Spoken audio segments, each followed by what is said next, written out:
दोस्तों, कभी कभी मनुष्य सोचता है कि उसका काम अधूरा रह गया, पर भक्ति की राह में अधूरा कुछ नहीं होता दोस्तों। जहाँ इंसान की शक्ति खत्म होती है, वहीं से भगवान की लीला शुरू होती है। आज मैं आपको सुनाने जा रहा हूँ एक ऐसी ही भक्ति की कहानी जो भक्ति का अर्थ ही बदल देती है। कहानी है एक मूर्तिकार की और उसकी अधूरी प्रतिमा की, जो अधूरी थी पत्थर में, पर पूर्ण हुई भगवान भोलेनाथ की कृपा से। दोस्तों, कहानी शुरू करने से पहले अगर आप चैनल पर नए हो तो प्लीज़ चैनल को सब्सक्राइब कीजिए, वीडियो को लाइक कीजिए, कमेंट बॉक्स में हर हर महादेव जरूर लिखिए दोस्तों, शेयर जरूर कीजिए, बेल आइकन को जरूर दबाइए दोस्तों। चलो दोस्तों, चलते हैं एक मूर्तिकार की रचना की तरफ, कहानी की तरफ। काशी के पास एक छोटा सा गांव था, शिवपुर। वहां रहता था एक वृद्ध मूर्तिकार, धरजीर्ण उसका नाम था। झुर्रियों से भरा चेहरा, कांपते हाथ, पर मन भक्ति से भरा हुआ था। धर्ण ने जीवन भर भगवान शिव की मूर्ति बनाई थी, पर अब आंखें धुंधली हो चुकी थी, हाथों में दम नहीं रहा। लेकिन उसके दिल में एक सपना अब भी जल रहा था। अगर जीवन में आखिरी बार भी मूर्ति बनाऊं तो ऐसी बनाऊं कि भगवान स्वयं शिव उनके सामने प्रकट हो जाए दोस्तों। एक रात थका हुआ मूर्तिकार मंदिर में लेटा हुआ था। अचानक दीपक टिमटिमाया और धुएं में एक आकृति बनी। वह कोई और नहीं, स्वयं भगवान महादेव थे दोस्तों।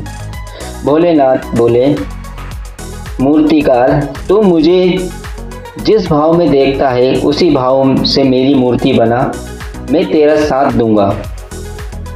जीर्णधर कांप उठा, आंखों से आंसू झरने लगे। सुबह होते ही उसने मिट्टी और पत्थर इकट्ठे किए और अपने जीवन की आखिरी प्रतिमा बगड़ने लगा दोस्तों। दिन बीतते गए, हफ्ते गुजर गए। जीर्णधर का संसार बस एक मूर्ति बनकर रह गया था। सबसे पहले उसने त्रिशूल तराशा, फिर जटाएं, फिर गले का नाग। हर चोट के साथ वह ओम नमः शिवाय का उच्चारण करता था दोस्तों। बाबा, अब आराम कर लो, शरीर आपका साथ नहीं देगा। पर जीर्णधर मुस्कुराकर कहता, अभी भगवान शिव के नेत्र अधूरे हैं, कैसे रुक जाऊं। फिर वो दिन आया जब उसे भोलेनाथ का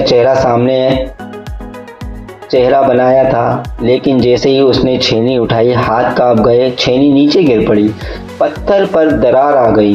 वह गिर पड़ा मूर्ति के पास और बोला, हे भोलेनाथ, लगता है मेरी शक्ति समाप्त हो गई है, यह प्रतिमा अधूरी ही रह जाएगी। उस रात बहुत तेज बारिश हुई, मंदिर में पानी टपक रहा था, दीपक बुझ गया था। जीर्णधर वहीं बैठा रहा, आंखों से आंसू, होठों पर बस एक ही शब्द, ओम नमः शिवाय। यह बोला, हे महादेव, अगर मेरी भक्ति सच्ची है तो आप स्वयं आइए और इस प्रतिमा को पूर्ण कीजिए। थक कर वह मूर्ति के पास ही लेट गया। धीरे धीरे नींद ने उसे घेर लिया दोस्तों। आधी रात का समय था, आसमान में बादल छाए थे। अचानक बिजली चमकी और मंदिर के भीतर एक तेज प्रकाश फैला। वह प्रकाश पत्थर की मूर्ति पर गिरा और जैसे ही गिरा, पत्थर के भीतर कुछ हलचल हुई। जीर्णधर की आंखें खुली, उसने देखा मूर्ति से प्रकाश की लहरें निकल रही थी। वह घबरा गया, हाथ जोड़ के बोला, हे भोलेनाथ, ये क्या स्वप्न है मेरा। उसी क्षण मंदिर में गूंज उठी दिव्य आवाज, जीर्णधर, तूने अपने हाथों से नहीं, अपने हृदय से मूर्ति बनाई है। जहां मनुष्य की सीमा समाप्त होती है, वहीं से भगवान शिव की कृपा आरंभ होती है दोस्तों। वह देखता था, मूर्ति अधूरी अब पूर्ण हो चुकी थी।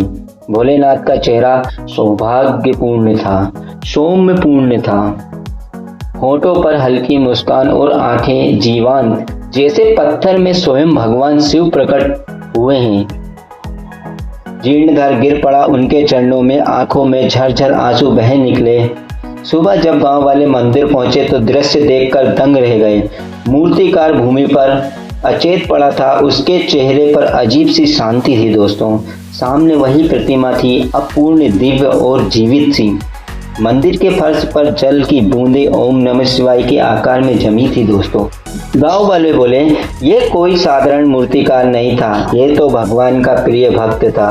उस दिन वहाँ मंदिर अधूरी प्रतिमा कहलाने लगा, जहाँ अब लोग जाते हैं और कहते हैं हे भोलेनाथ हम अधूरे हैं पर आपकी कृपा हमें पूर्ण बना देगी।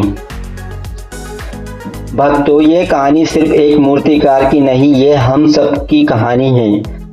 हम अपने जीवन में किसी न किसी तरह अधूरे हैं, पर जब हम सच्चे भाव से भगवान को पुकारते हैं तो वो हमारे अधूरेपन को अकेले आकर अपने स्वप्न में पूर्ण कर देते हैं। याद रखिए, जहाँ भक्ति सच्ची हो वहाँ अधूरी प्रतिमा भी शिव स्वरूप बन जाती है दोस्तों। ओम नमः शिवाय।